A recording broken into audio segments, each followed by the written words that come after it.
አንድ ስደተኛ ለቤተሰቡ ልጁ ነው፣ ለሀገሩ ዜጋ ነው። ለሰው አጋቾች ግን 2.1 ቢሊዮን ብር የሚያስገኝ ሸቀጥ ነው። ወደ አገረ ሊቢያ የተሰማ እጅግ አሳዛኝና አስከፊ ዜና ነው። ክብራትና ክብራን ቻናሉን ሰብስክራይብ እና ላይክ ማድረጋችሁን እንዳትረሱ።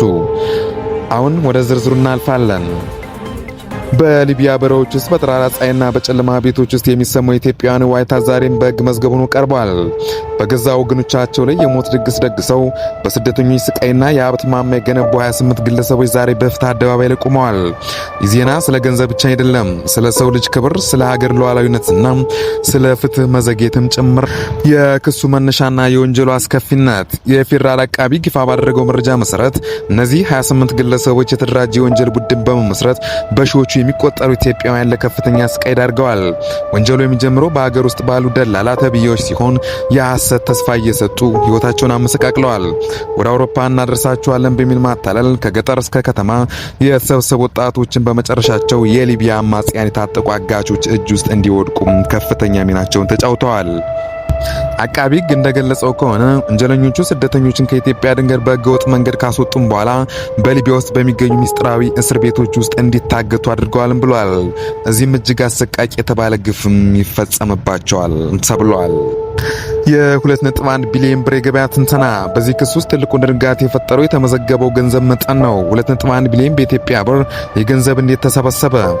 በስነ ልቦና ጦርነት አጋቾች ስደተኞችን እያሰቃዩ ለቤተሰቦቻቸው በስልክ እያስጮሁላቸው እናቶች የልጆቻቸውን የሞት ጣራ በስልክ እየሰሙ ያላቸውን ጥሪት ሽጠው እንዲልኩ ይገደዳሉ።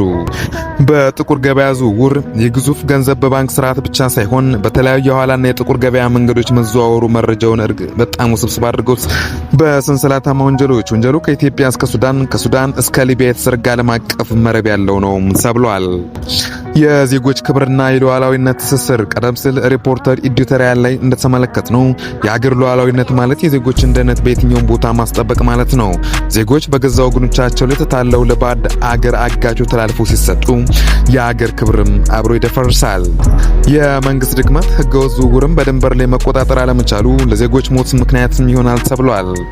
በኢኮኖሚ ግፊት ወጣቶች በሀገራቸው ተስፋ ሲቆርጡ ለወንጀል ሲሳይም ይሆናሉ። የፍትህ ሂደትና የተጎጂዎች ድምጽ። ክስ በመመስረቱ የመጀመሪያው እርምጃ ነው። ሆኖም ግን ብዙዎቹ የሚጠይቁት የጠፋ ህይወትስ እንዴት ይተካል? በበረሃ የቀሩት ወገኖችስ አጽም እንዴት ይመለሳል? የተዘረፈው ገንዘብ ለተጎጂዎች ካሳስ ይሆናል ወይ የሚሉት ናቸው። አቃቢ ክሱን የመሰረተው በሰው መንገድና ህገወጥ ሰዎች ዝውውር ለመከላከልና ለመቆጣጠር ባወጣው አዋጅ መሰረት ነው።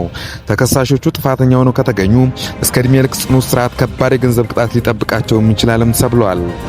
ይህ ዜና የማሳየው አንድ ትልቅ ቁስል አለ። በሊቢያ በረሃ የሚፈጸመው ግፍ ለዓመታት ሲነገር ቢኖርም አሁንም ዜጎች በዚሁ መስመር መጓዛቸውን አላቆሙም። በተለያየ መንገድ በመረጃ እጥረት፣ ደላሎች ቅጥፈት ከእውነተኛ የሞት ዜና በላይ ገዝፎ መታየቱ፣ የደህንነት አዙሪት መቼም ቢሆን በቤተሰብ ልርዳ የሚል ተስፋ የቆረጠ ወጣት ቁጥር መጨመሩ ነው።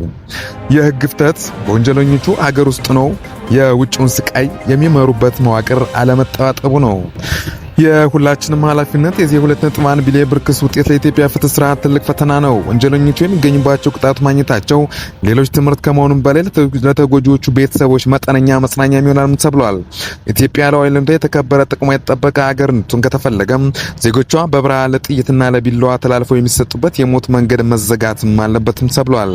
ዛሬ የተመሰረተው ክስ ለሰው ልጅ ክብር የሚቆም የነጻ መንፈስ ያለ መሆኑ የምናሳይበትም አጋጣሚም ነው።